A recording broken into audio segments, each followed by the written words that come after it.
अस्सलाम वालेकुम viewers, welcome back to my YouTube channel daily tips with Asma. आज की इस वीडियो में हम आपको बताएंगे अबान नाम का मतलब क्या है और इसके बारे में दिलचस्प मालूमात।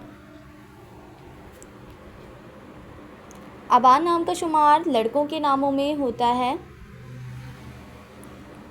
अबान एक इस्लामी नाम है।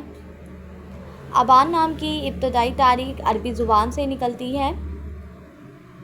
अबान नाम के लड़कों के लिए खुशकिस्मत नंबर 9 माना जाता है। माहिरीन के मुताबिक अबान नाम के लड़के बहुत प्यारे होते हैं। अबान नाम का मतलब है साफ़ और वाज़िया। अबान नाम के लड़कों के लिए खुशकिस्मत दिनों में मंगल और जुमेरात का दिन शामिल है। अबान नाम के अफराद के लिए मुवाफिक रंगों में सुर्ख और बनफशी रंग शामिल है। अबान नाम के अफराद के लिए मुवाफिक पत्थरों में रूबी पत्थर शामिल है।